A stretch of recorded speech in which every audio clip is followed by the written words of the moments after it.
What if the most dangerous thing history ever erased wasn't a war or a technology, but a type of human being? I wasn't looking for giants when this investigation began. I was studying architecture, ordinary research, or so it seemed at the time. Government buildings from the 18th and 19th centuries, courthouses, administrative halls, civic structures meant for paperwork, not pageantry. And yet everywhere I looked, the proportions were wrong. Doorways towering 12, sometimes 15 feet high. Staircases with risers so tall they forced the average person into an awkward climb. Corridors built not for grandeur, but for daily use, scaled beyond any practical need. At first, the explanations felt sufficient.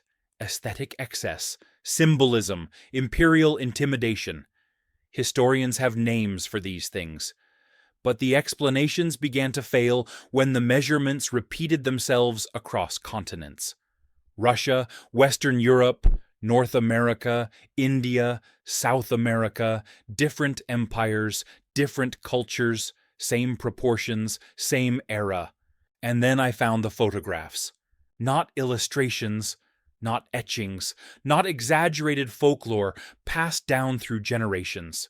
Photographs, mid to late 19th century images showing human beings standing beside ordinary people, except they were not ordinary at all, 8 feet tall, sometimes 9, sometimes more.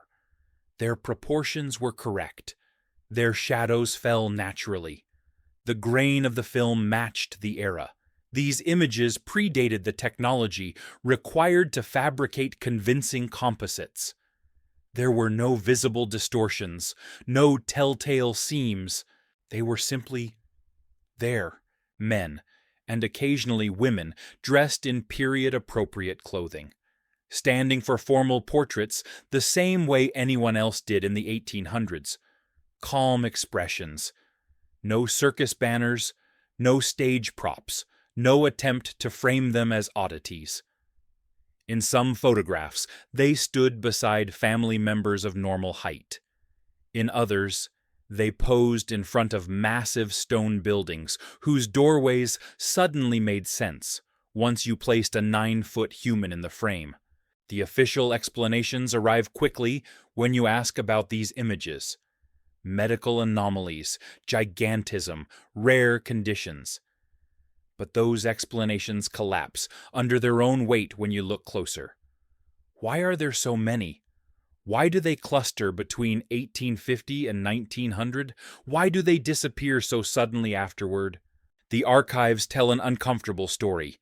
The British Museum holds several such photographs, catalogued and quietly dismissed. The Smithsonian references them briefly, labeling them anomalies without follow-up. French collections do the same. Russian imperial records mention individuals of unusual stature serving in ceremonial and supervisory roles. Always the same pattern. Acknowledge, categorize, move on. Never investigate, never ask why. And the strangest detail of all is this. These giants were not depicted as curiosities. Contemporary accounts describe them as guards, overseers, foremen, figures of authority, people who belonged, people who worked, people whose size appeared functional rather than theatrical. That realization changes everything, because once you accept that these individuals were not freaks, but members of society, the architecture stops looking strange. The oversized staircases, the massive desks, the enormous chairs found in estate auctions and museum storage rooms.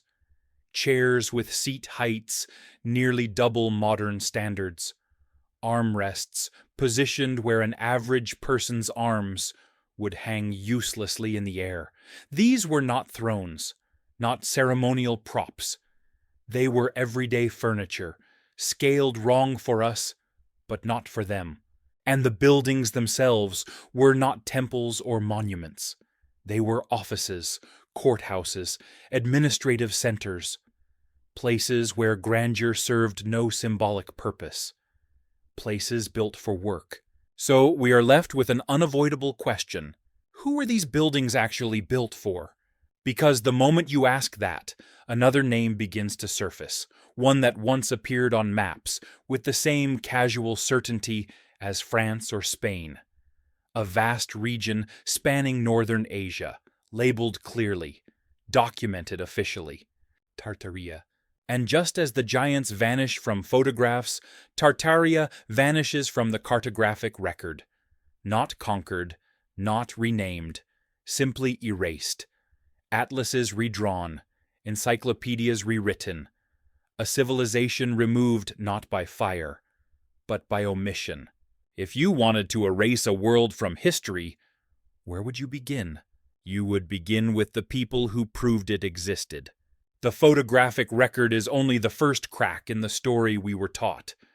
And as we follow that crack deeper into architecture, into newspapers, into missing bones and silent institutions, it widens into something far more disturbing. Because history does not forget by accident. It forgets by design. And the deeper we dig, the clearer it becomes.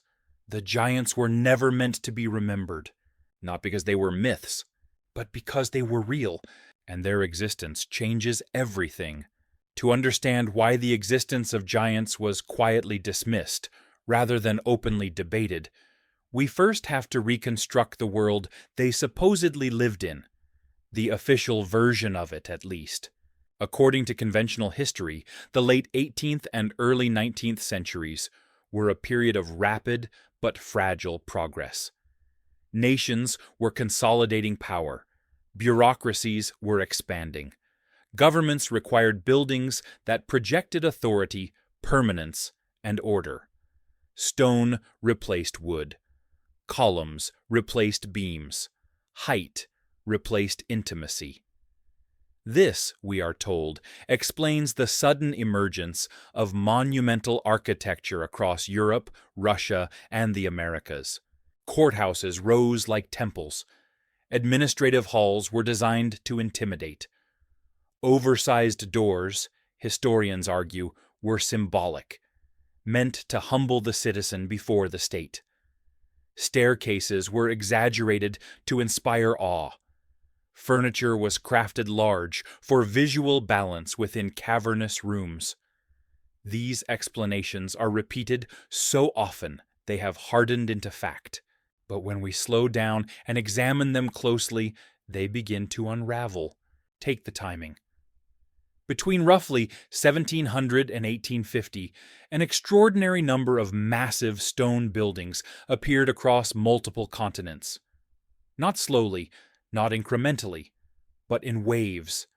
Government complexes in St. Petersburg, municipal buildings in Buenos Aires, colonial administrative centers in Delhi, courthouses across the American Midwest, different cultures, different political systems, identical architectural logic. And yet, the historical record of their construction is remarkably thin. There are blueprints without builders, buildings with named architects but no workforce records, structures requiring immense quantities of stone, metal, and labor, yet no consistent documentation of how they were financed, how long they took, or who physically built them. For an era obsessed with accounting, taxation, and bureaucracy, this absence is striking. Officially, these feats were achieved with pre-industrial technology. Hand tools, animal labor, human muscle, but even a basic calculation raises problems. Moving multi-ton stone blocks requires coordinated force. Precision placement requires strength, leverage, and stability. The larger the scale, the more unforgiving the margin of error. So we are told that millions of average-sized laborers accomplish these tasks under extreme conditions, often in implausibly short time frames. And we are asked not to question it.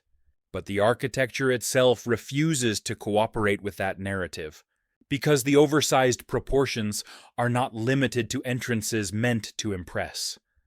They extend into service corridors, back hallways, stairwells used by clerks, not kings, offices meant for paperwork, not ceremony, spaces where intimidation would have been counterproductive and cost inefficient. Why build a 12-foot doorway inside a records office? Why design stair risers that strain the average leg in a space meant for daily use? Why manufacture desks, chairs, and tools that require a body larger than any we officially acknowledge? The conventional explanation that these were mere stylistic choices fails to account for consistency. Decorative excess varies wildly by culture and era. Functional design does not. And what we see repeated again and again is function. This is where Tartaria becomes impossible to ignore. Throughout the 1700s and early 1800s, Tartaria appears on European maps as a vast, clearly defined region spanning northern and central Asia. It is not described as a mystery land. It is labeled matter-of-factly, referenced in encyclopedias, atlases, and geographic treatises alongside recognized empires. No qualifiers, no legends, just another part of the world. And then, in the mid-19th century, it disappears. Not gradually, not through conquest, not through political transition. The name simply vanishes. Maps are redrawn, encyclopedias updated. The territory fragmented into smaller, more manageable entities. The word Tartaria becomes archaic almost overnight, yet the architecture remains. Across Central Asia, Russia, and Mongolia stand immense stone structures, whose origins are vaguely attributed to local craftsmanship or absorbed into later imperial narratives. Buildings with doorways scaled for bodies larger than ours. Halls that feel cavernous, not because they were meant to impress, but because they were meant to be used by someone else. The timing is precise enough to be unsettling. The photographic evidence of giants clusters between 1850 and 1900. Newspaper reports of giant skeleton discoveries peak in the same period. And Tartaria disappears from official records during that very window. Official history treats these as unrelated phenomena, but patterns do not emerge by accident. If Tartaria was merely a mislabeling, a cartographic misunderstanding, why erase it entirely instead of redefining it? If the giants were merely medical anomalies, why do their records stop so abruptly? Why do they vanish not gradually, but synchronously? And perhaps most telling of all, why does no institution seem interested in connecting these dots? The deeper we dig into the accepted background, the clearer it becomes that what we call context may itself be a reconstruction, one designed to appear complete, while quietly omitting the pieces that no longer fit. Because when you strip away the assumptions and look only at what physically remains, the buildings, the furniture, the tools, the photographs, you begin to sense that something fundamental is missing from the story. Not a detail, a population. And that absence is where the real investigation begins. Once the background is established, the investigation can no longer remain abstract. Patterns only matter if they are anchored to physical evidence. And when we begin cataloging that evidence carefully, methodically, the official narrative starts to fracture. The first anomaly is the photographic record itself. Between roughly 1850 and 1900, a remarkable number of photographs appear showing human beings of extraordinary size. These are not isolated curiosities. They are not carnival posters or staged illusions. They are formal portraits, cabinet cards, and tin-type photographs. The standard photographic formats of the era. The lighting is consistent. The shadows fall correctly. The grain structure matches known chemical processes of early photography. Most importantly, these images predate any known technology capable of convincingly manipulating scale. In several photographs, the giant figure stands beside average height individuals, sometimes family members, sometimes colleagues. There is no distortion of perspective, no exaggerated foreground trick, no theatrical framing, just people standing still, being documented. If these were rare medical anomalies, we would expect rarity in the record. Instead, we find repetition, dozens of images, similar proportions, similar decades, similar contexts, and then nothing. After the turn of the 20th century, the photographs stop appearing altogether. The second anomaly emerges in contemporary written accounts. Throughout the late 1800s, newspapers across the United States and Europe regularly reported discoveries of giant human skeletons. These were not fringe publications. The New York Times in 1885 reported a 7-foot skeleton uncovered in a Michigan mound. The San Diego Union in 1895 described bones of extraordinary size found during railroad excavation. The Middletown Signal in 1899 documented giant remains unearthed in Ohio. These reports were written plainly, without sensational language. They were treated as newsworthy, but not extraordinary, as if such discoveries, while unusual, were not shocking. Many of these skeletons were described as measuring between 7 and 12 feet in length.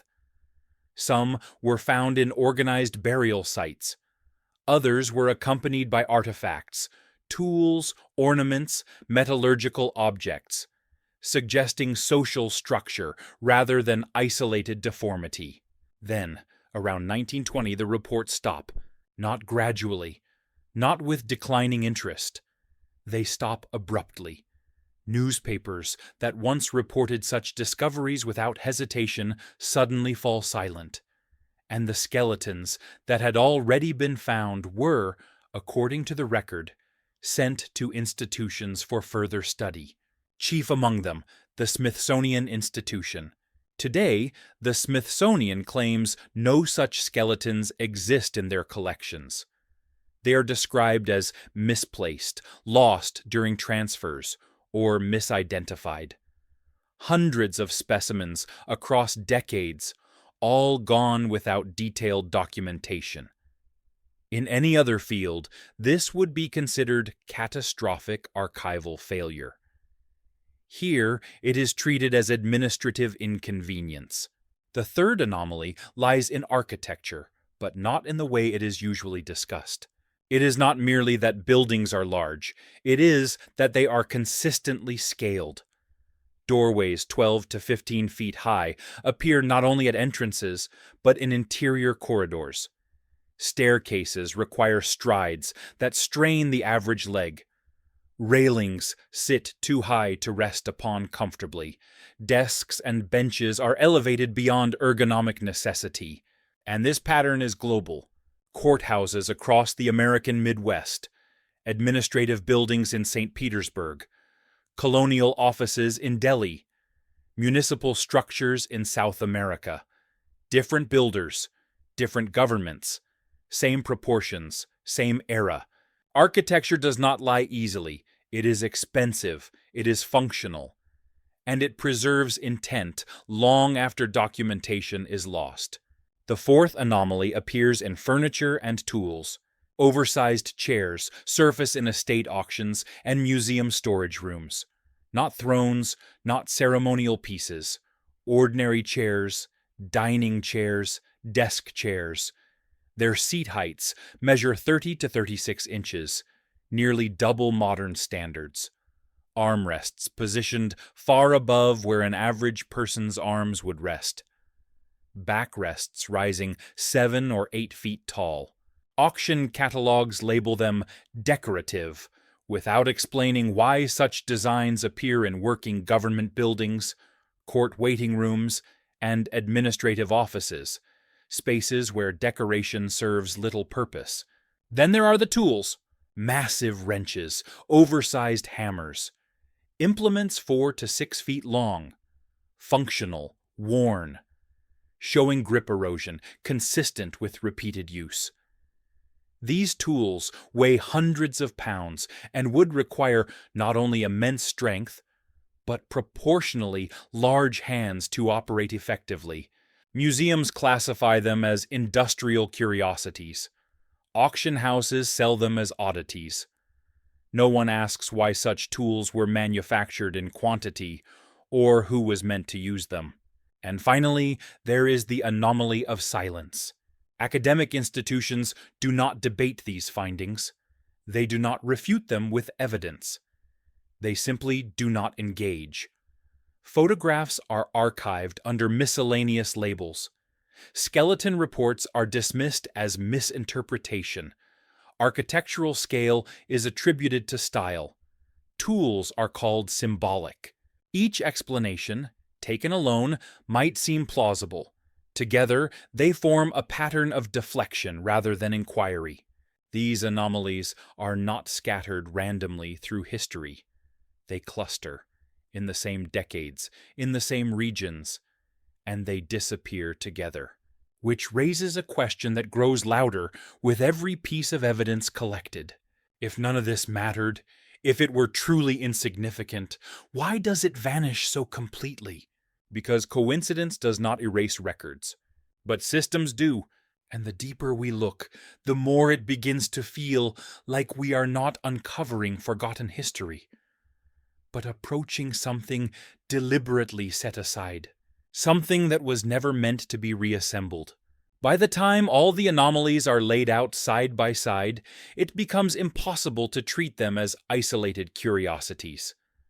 Patterns begin to surface. Not abstract ones, but structural patterns, repeating across geography, discipline, and time. And it is here, in the act of connecting these fragments, that the official narrative starts to strain under its own contradictions. Let us begin with chronology. The photographs of unusually tall individuals cluster tightly between the mid-1800s and the turn of the 20th century. The newspaper reports of giant skeleton discoveries follow the same arc, peaking in the late 1800s and vanishing shortly after 1920.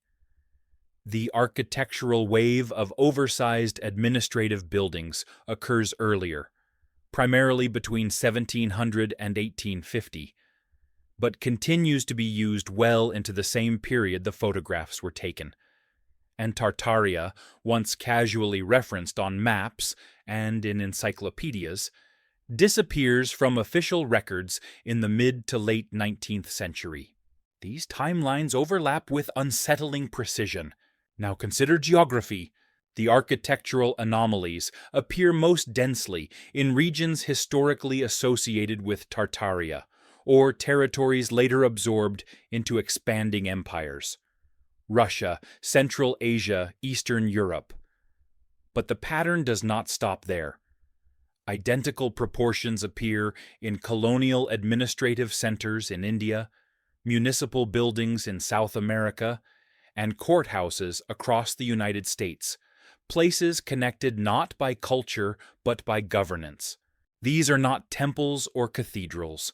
They are not monuments to faith or royalty. They are buildings of oversight, bureaucracy, control, infrastructure. This matters because architecture reflects the needs of those who use it daily. A staircase built for ceremony is climbed rarely. A staircase built for administration is climbed constantly. No civilization wastes resources scaling everyday infrastructure without reason, especially not pre-industrial ones operating under strict material and labor constraints. So let us apply basic logic. If a building contains hundreds of doorways, corridors, desks, and staircases, all scaled larger than necessary for average human use, there are only 3 possibilities. Either the builders were irrational, or the designers were incompetent, or the primary users were larger than we assume. The first two explanations collapse immediately. Historical builders were neither careless nor wasteful. Stone, metal, and labor were expensive. Every added foot of height multiplied cost. Yet these oversized proportions appear consistently, systematically, and globally. That is not incompetence. That is design. Now bring the photographs back into the frame. The individuals depicted in them are not depicted as rulers. They are not seated on thrones.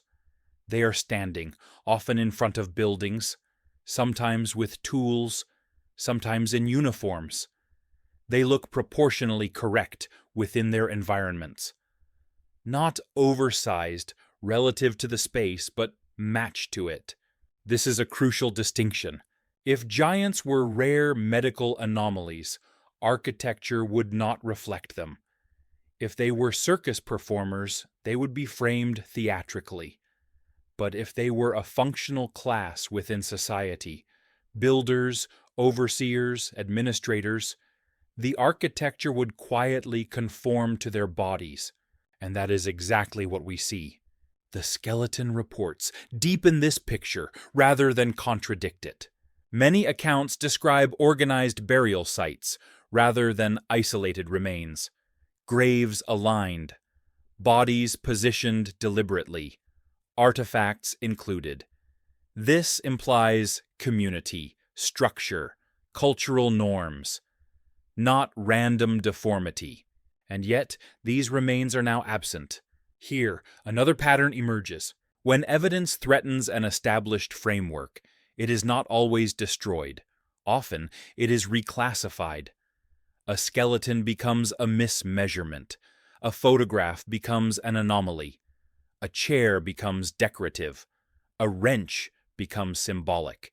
Each item is neutralized individually so that no single piece appears significant enough to warrant reevaluation. This is not overt suppression. It is fragmentation. And fragmentation is effective, because once evidence is broken into harmless pieces, no one is encouraged to reassemble it. But when we do reassemble it, when we place architecture beside photographs, photographs beside skeleton reports beside vanished maps, a different picture begins to form. A picture of a society scaled differently. A society that required individuals of greater physical stature to manage construction, maintenance, and oversight at immense scale. A society whose infrastructure was inherited by smaller humans who adapted it downward rather than rebuilding it entirely. This would explain why many of these buildings feel oversized but not abandoned.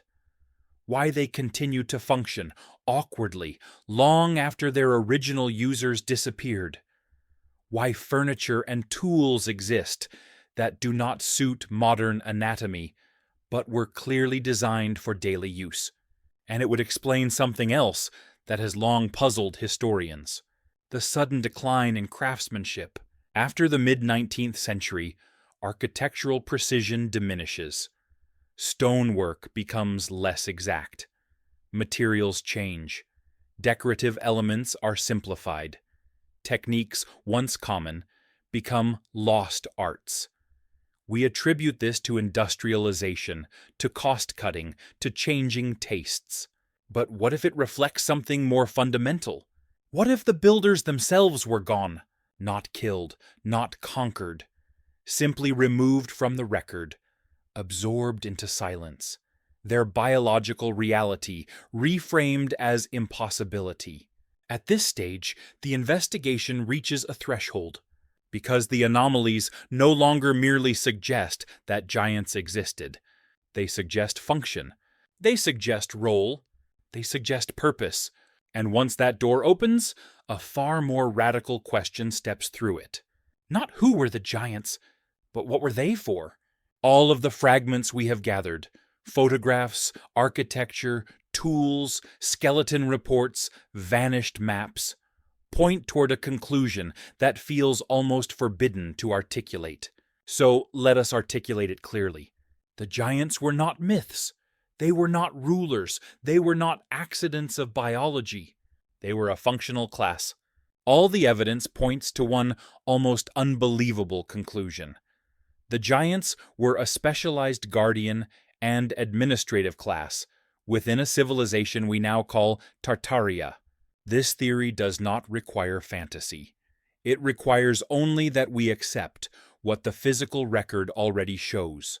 Consider what this hypothesis immediately resolves. If giants existed in meaningful numbers, the architecture makes sense. Oversized doorways were not symbolic. They were practical. Tall stair risers were not decorative. They were ergonomic for bodies with longer legs. Furniture, scaled beyond modern proportions, was not ceremonial. It was utilitarian.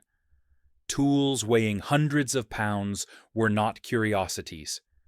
They were instruments designed for hands capable of wielding them. Nothing is excessive if the user is larger. Now look again at the photographs. The giants are never shown lounging. They are never depicted as entertainers. They stand formally, often in official attire, sometimes with tools, sometimes before administrative buildings. Their posture is composed, their presence unremarkable for the era in which the photograph was taken. That detail is crucial. People do not pose casually with anomalies. They pose casually with colleagues, which suggests these individuals were neither rare nor shocking at the time. They belonged. This theory also explains why the giants disappear so suddenly. If Tartaria was dismantled, not violently but administratively, its most visible biological marker would become a liability. You can inherit buildings. You can repurpose tools. You can rename territories. But you cannot easily explain why the people who fit that world no longer exist. So you do not explain them. You medicalize them. You isolate them. You reclassify them as anomalies. And eventually, you stop mentioning them at all.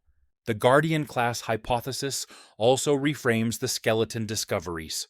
Organized burial sites suggest community, not mutation. Artifacts buried alongside bodies suggest status, not shame. The reported heights, 7 to 12 feet, fall within a functional range if these individuals were selected, bred, or culturally sustained for physical capacity. And suddenly, the newspaper's calm tone makes sense. These were not monsters unearthed from myth. They were people whose existence was already understood, until it wasn't. Now consider Tartaria itself. What if Tartaria was not a single empire, but a system? A civilization-scale infrastructure network spanning vast territory, maintained by a class physically capable of building and managing at scale. Guardians, overseers, engineers in the most literal sense of the word. Not kings, custodians. That would explain why Tartaria appears on maps without political drama, why it lacks the familiar narrative of rise and fall. Systems do not fall the way empires do. They are replaced, absorbed, renamed. And once absorbed, their origin becomes inconvenient. Because if modern nations inherited infrastructure they did not build, cities they could not replicate, and architectural systems designed for a different human scale, the narrative of linear progress collapses. We are not the culmination. We are the adaptation. This theory also explains the strange uniformity of architecture across unrelated empires. Not imitation, but inheritance. Buildings already standing, reassigned new flags, new names, new histories. It explains why construction records are thin. You do not record what you did not build. You retroactively assign architects, you backdate documents, you claim continuity. And perhaps most disturbingly, it explains the silence. Because this is not a story you argue against. It is a story you dissolve. By the time anyone asks the right questions, the skeletons are gone. The photographs are archived, the maps are revised, the tools are mislabeled. The furniture is decorative. The giants are impossible. And the final piece of the puzzle locks into place. The giants were not erased because they were weak. They were erased because they were evidence. Evidence that our world was not built entirely by people like us. Evidence that civilization once operated at a scale requiring a different kind of human being. Evidence that history is not a clean ladder upward, but a layered inheritance. One where entire populations can vanish without war, without plague, without trace. Once you see it, the question is no longer whether this theory is radical. The question becomes, how else could all of this make sense? Once a hypothesis this large is placed on the table, skepticism is not only expected, it is necessary.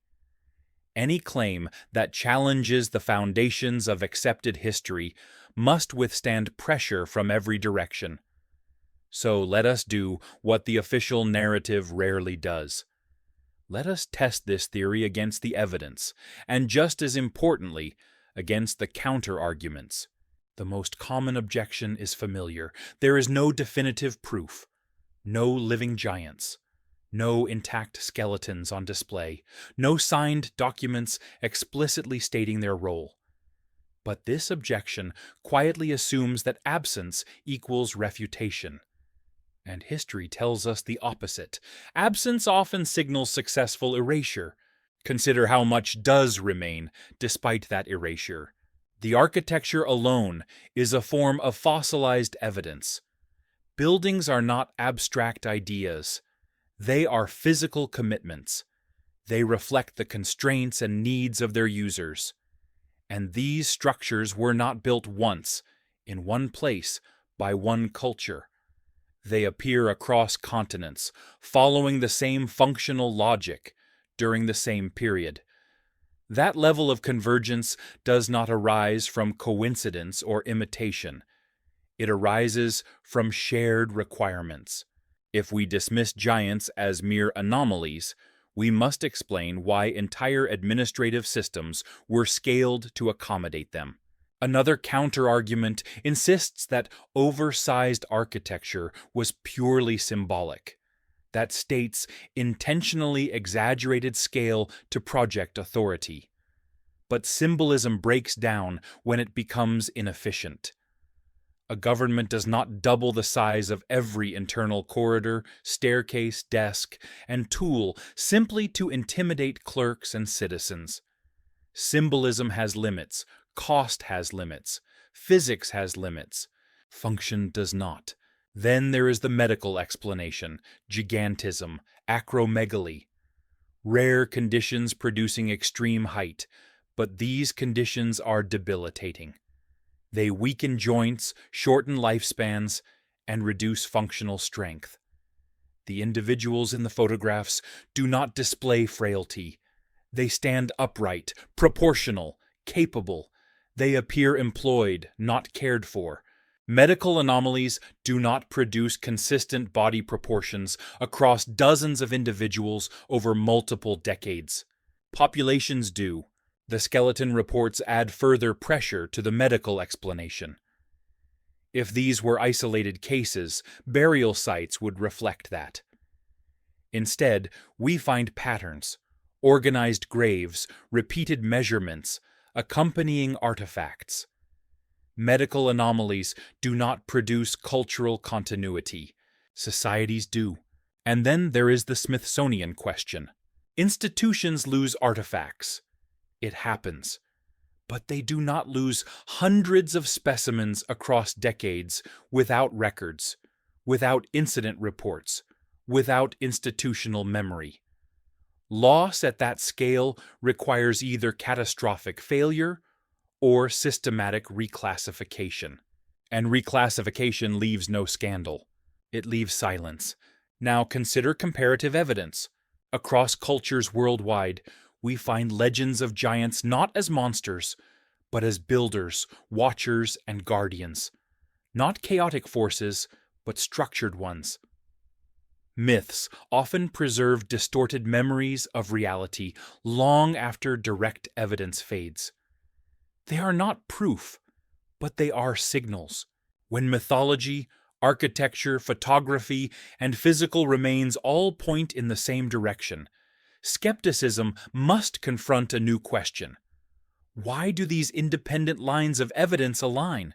Alternative explanations fracture under this weight. If giants were hoaxes, why do the photographs predate the technology to fake them convincingly? If the skeletons were misidentified animals, why were they described repeatedly as human by trained observers? If the tools were symbolic, why do they show wear?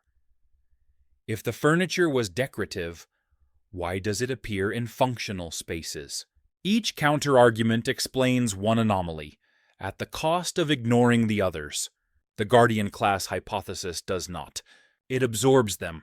It explains why the giants appear in administrative contexts rather than domestic ones, why architecture scales upward in places of governance, why the giants vanish at the same moment a civilization disappears from maps, why institutions respond not with debate, but with dismissal.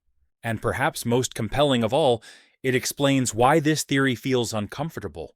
Because it implies that modern civilization may not be the original author of its own foundations, that we inherited systems optimized for a different human scale and quietly adapted them downward, that progress may include loss, that history may include removal. When all evidence is placed on the scale, what remains, what vanished, what aligns, and what refuses to align, the balance tilts, not toward certainty, but toward plausibility strong enough that ignoring it becomes the least scientific option of all. If this theory is even partially true, its implications stretch far beyond the existence of giants themselves. It forces us to reconsider not just who lived before us, but how civilization actually functions over time. We are taught to see history as a straight line, primitive to advanced, small to large, simple to complex. Each generation building upon the last, improving, refining, ascending. But the evidence we've examined suggests something far less comfortable. A layered world. A palimpsest, a surface civilization built atop the remnants of another, adapting what it inherited, rather than creating it from nothing. If the giants were a guardian class, custodians of infrastructure, overseers of construction, maintainers of systems designed at massive scale, then their disappearance represents more than a biological anomaly. It represents a structural collapse of knowledge. Not an explosion, not a war, a quiet severing. When a specialized class vanishes, what follows is not immediate ruin, but gradual misunderstanding. Buildings still stand, but their original logic is forgotten. Tools remain, but their intended users are gone. Systems persist, but only in degraded form. Over time, adaptations are made, doorways are shortened, floors are raised, furniture is replaced. New narratives are written to explain what no longer makes sense. This reframes the so-called lost arts of history. Precision stonework that cannot be replicated. Construction methods we label primitive yet fail to reproduce. Architectural feats attributed to trial and error labor that strain credulity. Perhaps these were not mysteries of technique, but of scale. Perhaps we've been asking the wrong question. Not how did they build this, but who was it built for? This perspective also casts a new light on the sudden uniformity of global governance architecture in the 18th and 19th centuries. The same proportions. The same design logic, the same sense that these buildings were not expressions of culture, but impositions of function, as if a system was being standardized, inherited, and repurposed across continents. And then, once the system was fully absorbed, its origin became irrelevant or dangerous. Because acknowledging inheritance undermines authority. If modern nations did not build the foundations of their power, then their legitimacy rests on something far more fragile than progress.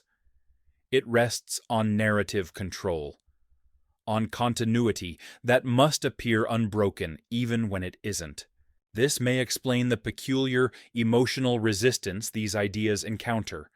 Not counter-arguments, not refutations, but discomfort, dismissal, silence, as if the topic itself violates an unspoken boundary. We are not meant to ask whether our world was scaled down. We are not meant to wonder if we are living in the repurposed shell of something larger. Yet the feeling persists when we walk through certain buildings. That subtle sense of disproportion, that awareness that spaces dwarf us in ways that feel unnecessary, almost indifferent to human comfort, as if we are guests, not original occupants. The giants, if they existed as we suspect, were not gods. They were not titans of myth. They were people, biologically different, culturally integrated, functionally necessary. And their erasure did not make the world better. It made it smaller. Smaller in ambition, smaller in scale, smaller in memory.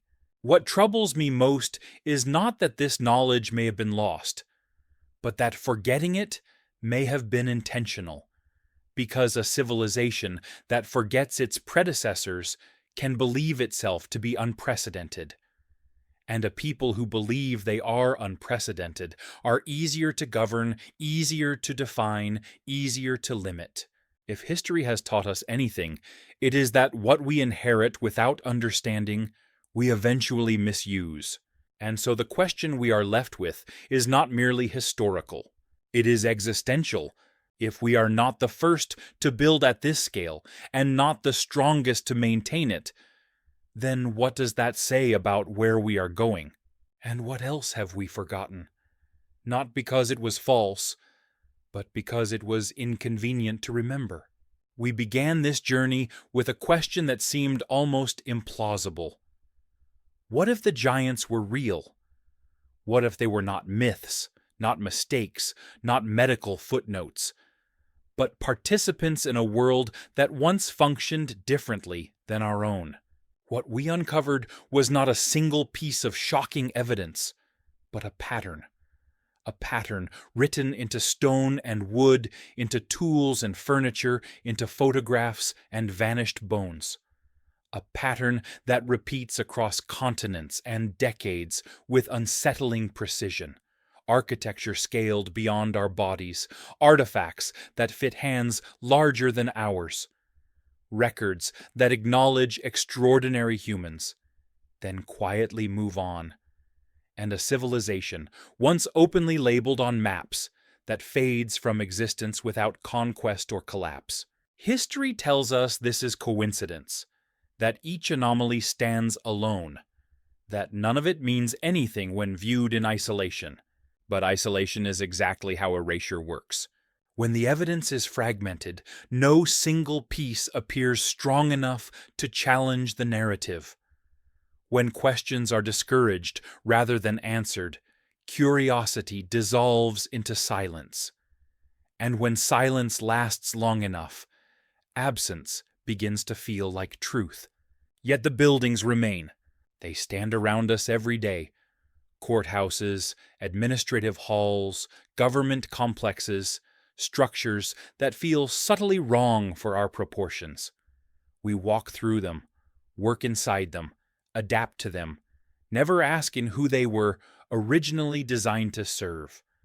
We have inherited a world scaled for someone else, and we have grown accustomed to bending ourselves to fit it.